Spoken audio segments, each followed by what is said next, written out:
Hi, I am Roger Joes, Managing Director of Alpha Academy and Genius Integrated School, ALAPPUZHA. ഇന്ന് നാം discuss ചെയ്യുന്നത് വിദ്യാർത്ഥികൾക്ക് ഏറ്റവും പ്രാധാന്യത്തോടെ തിങ്ക് ചെയ്യുന്ന രണ്ട് കാര്യങ്ങളെക്കുറിച്ചാണ്. ഈ രണ്ട് കാര്യങ്ങളിൽ ഒരെണ്ണം ആദ്യത്തെ വീഡിയോ ആയിട്ടും സെക്കൻഡ് വൺ അനദർ ഒരു വീഡിയോ ആയിട്ടും നമുക്ക് നോക്കാം. ഫസ്റ്റ് വൺ എന്ന് പറയുന്നത് നമുക്ക് ഏറ്റവും നല്ലൊരു മെമ്മറി ഉണ്ടാവാൻ, പഠിച്ച കാര്യങ്ങൾ ഓർത്തിരിക്കാൻ, പരീക്ഷയ്ക്ക് ഏറ്റവും ബെസ്റ്റായിട്ട് റീകളക്ട് ചെയ്യാൻ നമ്മുടെ മെമ്മറി ഏറ്റവും നന്നായിട്ട് എങ്ങനെ ഉപയോഗിക്കണം. First one. രണ്ടാമത്തെ ഒരു സെഷനിൽ നമുക്ക് എങ്ങനെയാണ് നമ്മുടെ മെമ്മറിയെ ലോങ് ടൈം മെമ്മറി ആയിട്ട് സ്റ്റിക്ക് ഓൺ ചെയ്യേണ്ടത്, നമ്മൾ പഠിച്ച കാര്യങ്ങളെ ഏറ്റവും നന്നായിട്ട് ഗ്രാസ്പ് ചെയ്യാനും അത് ലോങ് പീരീഡിലേക്ക് മെമ്മറൈസ് ചെയ്യാനും പരീക്ഷയ്ക്ക് നമുക്ക് റിഫ്ലക്റ്റ് ചെയ്യാനും നമ്മൾ എന്തൊക്കെ പഠന കാര്യങ്ങൾ ശ്രദ്ധിക്കണം, ഈ രണ്ട് കാര്യങ്ങളെ രണ്ട് സെഷനായിട്ട് തന്നെ നമുക്ക് മനസ്സിലാക്കാം. ആദ്യം തന്നെ എങ്ങനെയാണ് ഒരു പഠനത്തിൽ ഒരു കുട്ടിയുടെ മെമ്മറിയുടെ ഇമ്പോർട്ടൻസ് അല്ലെങ്കിൽ ആ മെമ്മറി ഏറ്റവും ബെസ്റ്റായിട്ട് ഉപയോഗിക്കേണ്ടത് എന്നുള്ള കാര്യത്തിൽ തിങ്ക് ചെയ്യാം. അവിടെ തന്നെ തുടങ്ങുമ്പോൾ ആദ്യം നമ്മൾ മനസ്സിലാക്കേണ്ടത് ഒരു കുട്ടിക്കും അല്ലെങ്കിൽ ഒരു വിദ്യാർത്ഥിക്കും അല്ലെങ്കിൽ ഒരു ഹ്യൂമൻ ബീയിങ്ങിനും ഏറ്റവും നല്ല മെമ്മറി ആയിട്ട് അങ്ങ് ജനിക്കുകയല്ല, മറിച്ച് നമ്മുടെ മെമ്മറിയെ ഡെവലപ്പ് ചെയ്യുന്നതാണ്. ഏത് ലെവലിൽ നിന്നും നമുക്ക് മെമ്മറിയെ ഏറ്റവും ഹൈ ലെവലിലേക്ക് നമ്മുടെ ഒരു സിസ്റ്റമാറ്റിക് അപ്രോച്ച് കൊണ്ട്, അല്ലെങ്കിൽ നമ്മുടെ മെമ്മറി എന്ന് പറയുമ്പോൾ നമുക്കറിയാം ബ്രെയിനിലാണ് നമ്മൾ ഈ ഡേറ്റാസ് എല്ലാം സ്റ്റോർ ചെയ്യുന്നത്. പഠിക്കുന്ന കാര്യങ്ങളാവട്ടെ, കാണുന്നതാവട്ടെ, എല്ലാ കാര്യങ്ങളും നമ്മൾ സ്റ്റോർ ചെയ്യുന്നത് നമ്മുടെ ബ്രെയിനിലേക്കാണ്. അവിടെ കൃത്യമായി സ്റ്റോർ ചെയ്യേണ്ട മെത്തേഡുകളും റീകളക്ട് ചെയ്യേണ്ട മെത്തേഡുകളും മനസ്സിലാക്കിയാണ് നാം ചെയ്യുന്നതെങ്കിൽ നമ്മുടെ മെമ്മറിയെ നമുക്ക് ഡെവലപ്പ് ചെയ്യാൻ പറ്റും. Means we can develop our memory to maximum ലെവലിൽ. ദെൻ ഇത് തുടങ്ങുന്ന സമയത്ത് തന്നെ നമുക്ക് ഐൻസ്റ്റീൻ്റെ ഒരു പ്രധാനപ്പെട്ട കോട്ടിനെ കുറിച്ച് തിങ്ക് ചെയ്തുകൊണ്ട് നമുക്ക് മുന്നോട്ട് പോകാം. Imagination is more important than knowledge. Knowledge is limited. Imagination is encircle the world. നമുക്ക് അറിവ് എന്ന് പറയുന്നത് നമുക്ക് ഒരു പരിമിതികളുണ്ട്, നമുക്ക് നേടുന്നതിന് പരിമിതിയുണ്ട്, അത് സ്റ്റോർ ചെയ്യുന്നതിനും നമുക്കൊരു പരിമിതിയുണ്ട്. പക്ഷേ നമ്മുടെ ബ്രെയിൻ എന്ന് പറയുന്നത് എത്രയധികം ഡേറ്റാസും സ്റ്റോർ ചെയ്യാൻ കപ്പാസിറ്റി ഉള്ളതാണ്. പക്ഷേ അത് നേടിയെടുക്കുന്നതിനും അതുപോലെ തന്നെ നമുക്ക് റീകളക്ട് ചെയ്യുന്നതിനൊക്കെ പരിമിതികളുണ്ട്. പക്ഷേ നമുക്ക് ആ പരിമിതികളെ ഏറ്റവും ബെസ്റ്റായിട്ട് ഉപയോഗിക്കാൻ പറ്റും. എങ്കിലും നമ്മൾ കാണുന്ന കുറച്ച് കാര്യങ്ങളാണെങ്കിലും നമ്മൾ പഠിക്കുന്ന കുറച്ച് കാര്യങ്ങളാണെങ്കിലും അത് ബ്രെയിനിന് തിങ്ക് ചെയ്യാൻ പറ്റുന്ന രീതിയിൽ നമ്മൾ ഇമാജിനേഷനിലൂടെ എന്താണ് നാം കാണുന്നത്, എന്താണ് നാം മനസ്സിലാക്കുന്നത്, എന്താണ് നാം പഠിക്കുന്നത് എന്ന് വിഷ്വലൈസ് ചെയ്തുകൊണ്ട് ആ ഒരു ക്യൂരിയോസിറ്റിയോടുകൂടി പഠനത്തെ അപ്രോച്ച് ചെയ്താൽ തന്നെ ആ കുട്ടിക്ക് ഈ ലോകത്തിലെ എല്ലാ കാര്യങ്ങളെക്കുറിച്ചും തൻ്റെ ചിന്തയിലേക്ക് കൊണ്ടുവരാനും ഏതൊരു കാര്യങ്ങളെയും അത് വെച്ച് വിശകലനം ചെയ്യാനും നന്നായിട്ട് പ്രസൻറ്റ് ചെയ്യാനും പറ്റും. ഇനി നമുക്ക് എങ്ങനെയൊക്കെയാണ് നമ്മുടെ മെമ്മറി ഏറ്റവും ബെസ്റ്റാക്കി മാറ്റേണ്ടത് എന്നുള്ള കാര്യത്തെക്കുറിച്ച് തിങ്ക് ചെയ്യാനായിട്ട് 5 ടിപ്സുകളിലൂടെയാണ് പോകുന്നത്. വിദ്യാർത്ഥികൾക്ക് ഏറ്റവും ബെസ്റ്റായിട്ടുള്ള ഇതേപോലെ പഠന രീതികൾ വിദ്യാർത്ഥികളിലേക്ക് നമുക്ക് എത്തിക്കാനായിട്ട് ഈ ചാനൽ ഒന്ന് സബ്സ്ക്രൈബ് ചെയ്യുന്നത്, നിങ്ങളൊന്ന് ഷെയർ ചെയ്യുക, ലൈക്ക് ചെയ്യുക, നിങ്ങളുടെ കമൻസുകൾ ഇവിടെ നോട്ട് ചെയ്യുക. ആൻഡ് ഫസ്റ്റ് വൺ ഈസ്, ഒരു വിദ്യാർത്ഥി എന്തിനാണ് ഞാൻ പഠിക്കുന്നത് അല്ലെങ്കിൽ എന്താണ് ഞാൻ പഠിക്കാൻ പോകുന്നത് എന്നുള്ളതിനെക്കുറിച്ചൊരു ക്ലിയർ കോൺസെപ്റ്റ് ഉണ്ടാക്കുക. അതായത് ക്യൂരിയോസിറ്റിയോടുകൂടി ഒരു ഗോൾ സെറ്റ് ചെയ്യുക എന്നുള്ളതാണ്. അത് എന്തുമാവട്ടെ, പഠിക്കുന്നത് ഞാൻ എന്തിനു വേണ്ടിയിട്ടാണ്, എനിക്ക് ഏറ്റവും എവിടെ എത്താൻ വേണ്ടിയിട്ടാണ്, ഞാൻ എന്ത് അച്ചീവ് ചെയ്യാനാണ് പഠിക്കുന്നത് എന്ന് ഒരു കുട്ടിയുടെ മനസ്സിൽ ആദ്യം തന്നെ ഒരു ഗോൾ ഉണ്ടാവണം. ആ ഗോളിനോടൊപ്പം തന്നെ ആ പഠിക്കാനുള്ള പോർഷൻസ് എന്താണ്. ഇപ്പോൾ ഒരു ചാപ്റ്റർ പഠിക്കാൻ പോകുന്നത്, ആറ്റോമിക് സ്ട്രക്ചർ എന്നൊരു ചാപ്റ്റർ പഠിക്കാൻ പോകുന്നത്, ഈ ചാപ്റ്ററിൽ എന്തൊക്കെ കാര്യങ്ങളാണ് എനിക്ക് പഠിക്കാനുള്ളത് എന്നൊരു ക്യൂരിയോസിറ്റി ആദ്യം ഉണ്ടാകണം. That's first one. ആ ഫസ്റ്റ് വണ്ണിൽ ഒരു ക്യൂരിയോസിറ്റി കുട്ടിക്ക് ഉണ്ടാകണമെങ്കിൽ തന്നെ ആദ്യമായി ചെയ്യേണ്ടത് ആ പഠിക്കാൻ പോകുന്ന കാര്യത്തെക്കുറിച്ചൊരു സർവേ നടത്തുക എന്നുള്ളത്. അപ്പോൾ എൻ്റെ ഗോളിലേക്ക് എത്താൻ വേണ്ടിയിട്ട് ഞാൻ പഠിക്കാൻ പോകുന്ന കാര്യത്തെക്കുറിച്ചൊരു സർവേ നടത്തുക. ഇപ്പോൾ ആറ്റോമിക് സ്ട്രക്ചർ എന്നൊരു ചാപ്റ്ററാണ് പഠിക്കുന്നതെങ്കിൽ ആ ചാപ്റ്ററിനെ കുറിച്ചൊരു സർവേ നടത്തണം. ആദ്യം തന്നെ ആ ചാപ്റ്ററിൻ്റെ NCERT ടെക്സ്റ്റ് ബുക്ക് അല്ല അതിൻ്റെ സിലബസ് എന്താണോ ആ സിലബസ് എടുത്തിട്ട് നാം ഒന്ന് ഡീറ്റെയിൽ ആയിട്ടൊന്ന് വായിച്ചു നോക്കുക. ആ വായിച്ചു നോക്കുന്ന സമയത്ത് തന്നെ ഇൻട്രഡക്ഷൻ തൊട്ട് വായിക്കാം. നമുക്കറിയാം, ഒരു സിനിമ കാണാൻ നാം പോയി കഴിഞ്ഞാൽ ആ സിനിമ കാണുന്നതിന് മുമ്പായിട്ട് തന്നെ തുടക്കത്തിൽ ഒരു ഇൻട്രഡക്ഷൻ ഉണ്ടാവും. That's very very important.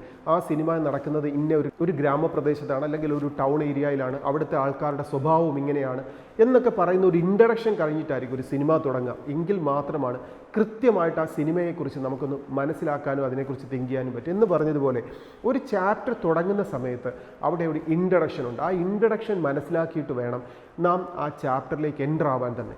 ഇനി ആ ചാപ്റ്റർ പഠിപ്പിക്കുന്നതിന് മുമ്പ് അല്ലെ പഠിക്കുന്നതിന് മുമ്പായിട്ട് ആ ചാപ്റ്ററിൻ്റെ അവസാനം ഒരു എക്സസൈസ് ടൈപ്പ് ക്വസ്റ്റ്യൻസ് ഉണ്ടാവും, അല്ലെങ്കിൽ ഡിസ്ക്രിപ്റ്റീവ് ടൈപ്പ് ക്വസ്റ്റ്യൻസ് ആ ടെക്സ്റ്റ് ബുക്കിൻ്റെ അവസാനം കൊടുത്തിട്ടുണ്ടാവും. നാം ഒന്ന് വായിച്ചു നോക്കുക. ആ വായിച്ച് നോക്കുന്ന സമയത്ത് അവിടെ കൊടുത്തിരിക്കുന്ന ക്വസ്റ്റ്യൻസ് ഒന്ന് വായിക്കുമ്പോൾ ഫസ്റ്റ് ക്വസ്റ്റ്യൻ ഇന്നതാണ്. അപ്പോൾ ഈ ക്വസ്റ്റ്യൻ നമ്മൾ വായിക്കുമ്പോൾ നമുക്ക് മനസ്സിലാവും ഈ ക്വസ്റ്റ്യനെ റിലേറ്റഡ് ആയിട്ടുള്ള ആൻസറുകൾ ഈ ചാപ്റ്ററിലുണ്ട്. അപ്പോൾ നമ്മൾ ക്യൂരിയോസിറ്റി ആയി ഒരു ചാപ്റ്റർ ഫിസിക്സിനകത്ത് ഒരു ചാപ്റ്ററിൻ്റെ എക്സസൈസ് വെച്ച് what is velocity, what is acceleration, ഇങ്ങനെയുള്ള ക്വസ്റ്റ്യൻസ് കാണുന്നു. അപ്പോൾ നമ്മുടെ മനസ്സിലേക്ക് ഒരു ക്യൂരിയോസിറ്റി വരിക, ആ കുഞ്ഞിന് ക്യൂരിയോസിറ്റി വരിക, വെലോസിറ്റി എന്താണെന്ന് ഈ ചാപ്റ്ററിൽ എക്സ്പ്ലെയിൻ ചെയ്യുന്നുണ്ട്, അല്ലെങ്കിൽ ആക്സിലറേഷൻ എന്താണെന്ന് ഈ ചാപ്റ്ററിൽ എക്സ്പ്ലെയിൻ ചെയ്യുന്നുണ്ട്. അപ്പോൾ ഈ ചാപ്റ്റർ എന്തിനാണ് പഠിക്കുന്നതെന്ന് മനസ്സിലാക്കി ഈ ക്വസ്റ്റ്യൻ്റെ ആൻസറുകളൊക്കെ എനിക്ക് ഇതിൽ നിന്നാണ് കിട്ടുന്നത് എന്ന് മനസ്സിലാക്കി കഴിയുമ്പോൾ തന്നെ ആ ചാപ്റ്റർ കൃത്യമായി ക്ലാസ് അറ്റൻഡ് ചെയ്യാനും അത് ഗ്രാസ്പ് ചെയ്യാനും എൻ്റെ ആവശ്യമാണ്. അത്രയും സീരിയസ് ആയിട്ട് ഞാൻ ആ ക്ലാസ്സിനെ അറ്റൻഡ് ചെയ്യണമെന്ന് ഒരു ബോധ്യം ആ കുഞ്ഞിലുണ്ടാവും. That's first one. ഒരു സർവേയിലൂടെ തന്നെ പഠനം തുടങ്ങാൻ ശ്രമിക്കുക. That's first one. Second quality എന്ന് പറയുന്നത് ആ സർവേയിലൂടെ നാം മനസ്സിലാക്കിയെടുക്കണം എന്ന് ആഗ്രഹിച്ച കാര്യങ്ങൾ ക്ലിയർ ആയിട്ട് ബൈഹാർട്ട് ചെയ്യല്ല ചെയ്യേണ്ടത്, മറിച്ച് നാം ചെയ്യേണ്ടത് നമ്മുടെ ബ്രെയിനിൽ ഇത് അനലൈസ് ചെയ്യാനും തിരിച്ച് റീകളക്ട് ചെയ്യാനും പറ്റുന്ന രീതിയിൽ ഈ പോർഷൻസിനെ അവിടെ സ്റ്റോർ ചെയ്യുക എന്നുള്ളതാണ്. നമുക്കറിയാം നമ്മുടെ ബ്രെയിനിൽ ഏറ്റവും നന്നായിട്ട് എല്ലാ കാര്യങ്ങളും സ്റ്റോർ ചെയ്യുന്നത് ഇമേജസ് ആയിട്ടാണ്, അല്ലെങ്കിൽ വിഷ്വൽസ് ആയിട്ടാണ്. നമുക്കറിയാം ഇപ്പം നമുക്കൊരു 2000 rupees എന്ന് പറഞ്ഞു കഴിഞ്ഞാൽ നമ്മുടെ മനസ്സിലേക്ക് 2000 എന്ന് പറഞ്ഞ ഒരു ഡിജിറ്റ് അല്ല വരുന്നത്, മറിച്ച് നമ്മുടെ മുമ്പിലേക്ക് ആ 2000 രൂപയുടെ ഒരു നോട്ടാണ് നമ്മൾ ആദ്യം തന്നെ വരിക. നമ്മളൊരു ഫ്രൂട്ട്സിനെ കുറിച്ച്, ഓറഞ്ച് ജ്യൂസിനെ കുറിച്ചൊന്ന് പറഞ്ഞാൽ ആ ഓറഞ്ച് ഫ്രൂട്ടാണ് നമ്മൾ ആദ്യം നമ്മുടെ ബ്രെയിനിൽ നിന്ന് റിക്കളക്ട് ചെയ്യാൻ പറ്റുന്നത്.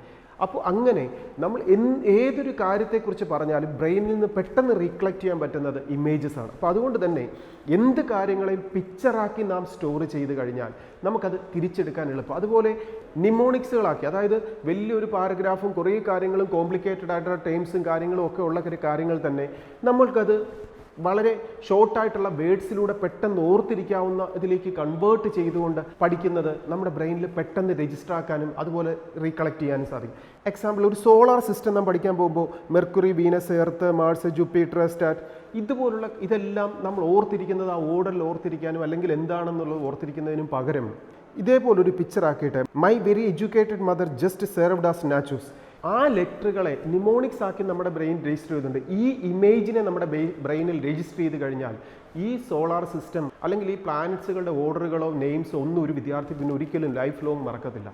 ഇങ്ങനെ നാം പഠിക്കാൻ ആഗ്രഹിച്ച ആ ക്യൂരിയോസിറ്റിയോട് നമ്മൾ ആഗ്രഹിച്ച ടോപ്പിക്കുകൾ എന്താണെങ്കിലും കോൺസെപ്റ്റുകൾ ക്ലിയർ ചെയ്ത് ഗ്രാസ്പ് ചെയ്യാൻ ശ്രമിക്കുക. അത് ഒരു ക്ലാസ് റൂമിൽ ഇരുന്ന് പഠിക്കുന്ന സമയമാവട്ടെ, ഒരു ലൈബ്രറിയിൽ ഇരുന്ന് വായിക്കുന്ന സമയത്താവട്ടെ, അവിടെ വെച്ച് തന്നെ നമ്മുടെ കോൺസെപ്റ്റുകളെ ഗ്രാസ്പ് ചെയ്യാൻ ശ്രമിക്കുക എന്നുള്ളതാണ് ഒരു വിദ്യാർത്ഥി രണ്ടാമതായിട്ട് ചെയ്യേണ്ട കാര്യം.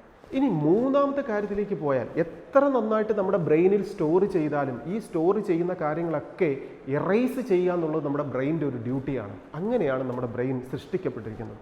എല്ലാ കാര്യങ്ങളും നമ്മൾ ബ്രെയിനിൽ കൊടുക്കുന്നതൊന്നും അതുപോലെ ബ്രെയിൻ അവിടെ സ്റ്റോർ ചെയ്യത്തില്ല, മറിച്ച് ആ കാര്യങ്ങളൊക്കെ ഡിലീറ്റ് ചെയ്തുകൊണ്ടേയിരിക്കും. എന്നാൽ മാത്രമാണ് നമുക്ക് ജീവിക്കാൻ പറ്റുക. അപ്പോൾ അതുകൊണ്ട് തന്നെ നമ്മുടെ ബ്രെയിനിലേക്ക് ചെല്ലുന്നതെല്ലാം സ്റ്റോർ ചെയ്യുകയായിരുന്നെങ്കിൽ ഓർത്ത് നോക്കിക്കേ, ഈ കാണുന്ന സൗണ്ടുകളും എല്ലാം നമ്മുടെ ബ്രെയിനിൽ ഇരിക്കേണ്ടതാണ്. അപ്പോൾ ബ്രെയിനിൽ അതൊന്നും ഇരിക്കത്തില്ല. നമ്മുടെ ബ്രെയിനിലേക്ക് ചെല്ലുന്നു, അതെല്ലാം ആവശ്യമില്ലാത്തതും ആവശ്യമുള്ളതും ഒക്കെ ഡിലീറ്റ് ആയി പോകുന്നു. അപ്പോൾ ബ്രെയിനിന് ആവശ്യമുണ്ട് എന്ന് തോന്നിപ്പിക്കണമെന്നുണ്ടെങ്കിൽ ആ കാര്യങ്ങളെ നമ്മൾ റിവൈസ് ചെയ്യണം. That's A third one, revise അല്ലെങ്കിൽ റീകോൾ. അപ്പോൾ റീകോൾ ചെയ്ത് വീണ്ടും റിവൈസ് ചെയ്താൽ മാത്രമാണ് നമുക്ക് ആവശ്യമുള്ള കാര്യങ്ങൾ ബ്രെയിനിൽ കൃത്യമായി സ്റ്റോർ ചെയ്യാൻ പറ്റുക. അതുകൊണ്ട് തന്നെ ഒരു വിദ്യാർത്ഥി ഏറ്റവും നന്നായിട്ട് ഇതേപോലെ ഗ്രാസ്പ് ചെയ്ത കാര്യങ്ങൾ മറന്നു പോകാതിരിക്കാൻ ഫസ്റ്റ് റിവിഷൻ എന്ന് പറയുന്നത് തന്നെ 24 hours ചെയ്തിരിക്കണം. ആദ്യം തന്നെ ഞാൻ ക്യൂരിയോസിറ്റിയോട് എനിക്ക് മനസ്സിലാക്കിയെടുക്കണം എന്നുള്ള ആഗ്രഹിക്കുന്ന കാര്യങ്ങൾ സെക്കൻഡ് ടൈം നാം കൃത്യമായി ഗ്രാസ്പ് ചെയ്യുന്നു. അത് ക്ലാസ് റൂമിലാവട്ടെ അല്ലെങ്കിൽ സ്വന്തമായിട്ട് റീഡ് ചെയ്തിട്ടാവട്ടെ നാം ഗ്രാസ്പ് ചെയ്യുന്നു. ഗ്രാസ്പ് ചെയ്ത് ബ്രെയിനിലേക്ക് കൊടുത്ത കാര്യങ്ങൾ കൃത്യമായി നമ്മുടെ ബ്രെയിനിൽ സ്റ്റോർ ചെയ്യപ്പെടുന്നു എന്ന് ഉറപ്പുവരുത്താൻ നമ്മൾ റിവിഷൻ വീണ്ടും ചെയ്യുക. നമുക്കറിയാം ഒരു കാര്യം കൃത്യമായി സ്റ്റോർ ആവാൻ ഒരു 10 times എങ്കിലും റിവിഷൻ ചെയ്യണം. ഫസ്റ്റ് റിവിഷൻ എന്ന് പറയുന്നത് ശരിക്കും നമ്മൾ പഠിക്കുന്നതിന് മുമ്പ് തന്നെ തുടങ്ങുകയാണ്. ഒരു ക്യൂരിയോസിറ്റിയോടുകൂടി നമ്മൾ സെർച്ച് ചെയ്യുന്ന സമയത്ത് ആ ചാപ്റ്ററിനെ ഒന്ന് മനസ്സിലാക്കാൻ ശ്രമിക്കുന്ന തന്നെ അവിടെ റിവിഷൻ തുടങ്ങിക്കഴിഞ്ഞു. ഫസ്റ്റ് റിവിഷൻ അവിടെ നടക്കുകയാണ്. സെക്കൻഡ് റിവിഷനാണ് ശരിക്കും ക്ലാസ് റൂമിലിരുന്ന് മനസ്സിലാക്കുന്ന സമയത്ത് നടക്കുന്നത്. തേർഡ് റിവിഷൻ നമ്മൾ 24 hours ഇത് റീഡ് ചെയ്യുമ്പോൾ റീകോൾ ചെയ്യുമ്പോൾ അവിടെ തേർഡ് റിവിഷൻ നടക്കുക. ഫോർത്ത് റിവിഷൻ എന്ന് പറയുന്നത് 48 hours ചെയ്യണം. ഫിഫ്ത്ത് റിവിഷൻ എന്ന് പറയുന്നത് 1 week ചെയ്യണം. ഇങ്ങനെ 10 times എങ്കിലും റിവിഷൻ ചെയ്യുന്നതിലൂടെ ഈ കാര്യങ്ങളൊന്നും ബ്രെയിനിൽ നിന്ന് പോവാത്ത രീതിയിൽ നമ്മുടെ ബ്രെയിനിലേക്ക് രജിസ്റ്റർ ചെയ്യാൻ പറ്റും. ഫോർത്ത് ഡ്യൂട്ടി എന്ന് പറയുന്നത് ഇതെല്ലാം കൃത്യമായിട്ട് ചെയ്യാൻ നമ്മളിൽ ഒരു ടൈം ടേബിൾ ഉണ്ടാവുക എന്നുള്ളതാണ്. ടൈമിനെ നമുക്ക് ഒരിക്കലും മാനേജ് ചെയ്യാൻ പറ്റത്തില്ല. നാം നമ്മെ തന്നെയാണ് മാനേജ് ചെയ്യുന്നത്. ഓരോ അവറിലും ഞാൻ എന്തൊക്കെ ചെയ്യണം എന്നുള്ളതായിരിക്കണം നമ്മുടെ ടൈം ടേബിൾ. അല്ലാതെ ടൈമിനെ മാനേജ് ചെയ്യാനല്ല നമ്മൾ ടൈം ടേബിൾ പ്രിപ്പയർ ചെയ്യുന്നത്. അപ്പോൾ ഒരു വിദ്യാർത്ഥി ഉറങ്ങുന്ന സമയം മുതൽ എപ്പോഴാണ് ഞാൻ ഉറങ്ങേണ്ടത്, എപ്പോഴാണ് ഞാൻ ഉണരേണ്ടത്, വീണ്ടും ഞാൻ എപ്പോഴാണ് പഠിക്കേണ്ടത്, എപ്പോഴാണ് റിവിഷൻ ചെയ്യേണ്ടത്, ഇങ്ങനെയുള്ള കാര്യങ്ങളെ ബേസ് ചെയ്തിട്ട് കൃത്യമായ ഒരു ടൈം ടേബിൾ പ്രിപ്പയർ ചെയ്യുക എന്നുള്ളതാണ് ഫോർത്തായിട്ട് ഒരു വിദ്യാർത്ഥി ചെയ്യേണ്ട കാര്യം. ഫിഫ്ത്ത് ഡ്യൂട്ടിയായി ചെയ്യേണ്ടതെന്ന് പറയുന്നത് നമ്മൾ ഈ പഠിച്ച കാര്യങ്ങൾ മറ്റുള്ളവരിലേക്ക് ഷെയർ ചെയ്യുക എന്നുള്ളതാണ്. കൂടെ പഠിക്കുന്ന വിദ്യാർത്ഥികളാവട്ടെ, ഫ്രണ്ട്സ് ആവട്ടെ, അവരുമായി ഈ കാര്യങ്ങൾ ഷെയർ ചെയ്യുക. ഞാൻ പഠിച്ച ഒരു ചാപ്റ്റർ മറ്റൊരു വിദ്യാർത്ഥിയെ പഠിപ്പിക്കുന്നു, അല്ലെങ്കിൽ അവരുടെ സംശയങ്ങളൊന്ന് തീർത്തു കൊടുക്കുന്നു, അല്ലെങ്കിൽ ഡിഫിക്കൽട്ടായിട്ടുള്ള ക്വസ്റ്റ്യൻസ് എടുത്തിട്ട് അവരുമായിട്ട് ഡിസ്കസ് ചെയ്യുന്നു. This very very important. Fifth one is sharing. ഈ ഷെയർ ചെയ്യുന്ന മൊമെൻറ്റിലാണ് നമ്മുടെ ബ്രെയിനിലേക്ക് ഏറ്റവും പവർഫുൾ ആയിട്ടുള്ള സ്റ്റോറിങ്, അല്ലെങ്കിൽ അനലൈസിങ്, അല്ലെങ്കിൽ റീകോളിംഗ് കപ്പാസിറ്റി ഒക്കെ ഇംപ്രൂവ് ചെയ്യിക്കാനുള്ള പ്രോസസ്സിങ് നടക്കുന്നത്. അപ്പോൾ fifth one is very very important, sharing.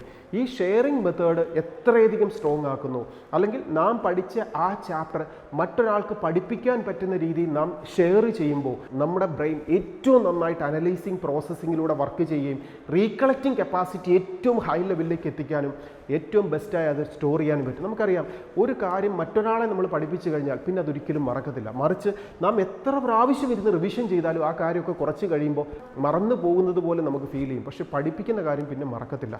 അപ്പോൾ ഫിഫ്ത്ത് വണ്ണായി ഷെയർ ചെയ്യുക. നമ്മൾ ഈ 5 കാര്യങ്ങൾ നമ്മൾ പറഞ്ഞു. ഫസ്റ്റ് വൺ, ഒരു ക്യൂരിയോസിറ്റിയോടുകൂടി പഠിക്കാൻ തുടങ്ങുക. സെക്കൻഡ് വൺ, നമ്മുടെ ബ്രെയിനിൽ എങ്ങനെയാണോ രജിസ്റ്റർ ചെയ്യേണ്ടത് ആ ഇമേജസ് ആക്കിക്കൊണ്ട്, അല്ലെങ്കിൽ അതേ ഒരു പാറ്റേൺ നിമോണിക്സ് ആക്കി, പിക്ചേഴ്സ് ആക്കിക്കൊണ്ട് നമ്മുടെ ബ്രെയിനിൽ രജിസ്റ്റർ ചെയ്യാൻ ശ്രമിക്കുക. തേർഡ് വൺ, ഇങ്ങനെ രജിസ്റ്റർ ചെയ്യുന്ന കാര്യങ്ങൾ കൃത്യമായി ടൈം ഓഫ് ഇൻ്റർവെല്ലിലൂടെ റിവൈസ് ചെയ്യുക. ഫോർത്ത് വൺ, ഈ കാര്യങ്ങളെല്ലാം കൃത്യമായിട്ട് ചെയ്യാൻ ഒരു ടൈം ടേബിൾ പ്രിപ്പയർ ചെയ്യുക. ഫിഫ്ത്ത് വൺ ഈസ് ഷെയർ ചെയ്യുക. ഈ പഠിപ്പിച്ച കാര്യങ്ങൾ നമ്മുടെ ബ്രെയിനിൽ സ്റ്റോർ ചെയ്യാനും റീകളക്ട് ചെയ്യാനും പെർഫെക്റ്റ് ആക്കാനുമൊക്കെ ഷെയറിംഗ് മെൻറ്റാലിറ്റി വളർത്തിയെടുക്കുക. ഈ 5 മെത്തേഡിലൂടെ പഠിക്കുന്നതിലൂടെ ഒരു വിദ്യാർത്ഥി തൻ്റെ മെമ്മറി പവറിനെ കൂട്ടാനും ദെൻ പഠനത്തെ ഏറ്റവും സിസ്റ്റമാറ്റിക് ആക്കി പരീക്ഷകളിൽ ഏറ്റവും ഉയർന്ന മാർക്ക് സ്കോർ ചെയ്യാൻ സാധിക്കും. ഇനി അടുത്ത സെഷനിൽ നമുക്ക് ഇനി എങ്ങനെയാണ് നമ്മുടെ പഠനത്തെ കൃത്യമായി ക്രമീകരിക്കേണ്ടത്, ഏറ്റവും നല്ലൊരു മെമ്മറി ഉണ്ടാവത്തക്ക രീതിയിൽ എൻ്റെ പഠന കാര്യങ്ങളെ ഞാൻ എങ്ങനെ ക്രമീകരിക്കണമെന്ന് തിങ്ക് ചെയ്യാം. ഈ വീഡിയോയിലൂടെ നാം ഡിസ്കസ് ചെയ്ത കാര്യങ്ങൾ എല്ലാ വിദ്യാർത്ഥികളിലേക്കും എത്തുന്നതിനായി ഈ ചാനൽ സബ്സ്ക്രൈബ് ചെയ്യുക, ഷെയർ ചെയ്യുക, നിങ്ങളുടേതായ കമൻസുകൾ പറയുക. ഹാർഡ് വർക്കിലൂടെ അല്ല ഒരു വിദ്യാർത്ഥിയും ജയിക്കുന്നത്. വിജയിക്കുന്ന വിദ്യാർത്ഥികൾ എപ്പോഴും സ്മാർട്ട് വർക്കാണ് ചെയ്യുന്നത്. അപ്പോൾ സ്മാർട്ട് വർക്കിനകത്ത് ഏറ്റവും ഇമ്പോർട്ടൻ്റ് ആയിട്ടുള്ള തിങ്ങാണ് നമ്മൾ ഈ കണ്ട ഫസ്റ്റ് വൺ, മെമ്മറിയെ ഏറ്റവും ഷാർപ്പൻ ചെയ്യുക എന്നുള്ളത്. ഇതേപോലുള്ള ട്രിക്കുകൾ വീണ്ടും പുതിയ വീഡിയോകളിലൂടെ നമുക്ക് പരിചയപ്പെടാം. എല്ലാവർക്കും ഏറ്റവും നല്ല വിജയം നേടാൻ സാധിക്കട്ടെ എന്ന് ആശംസിക്കുന്നു. Best wishes.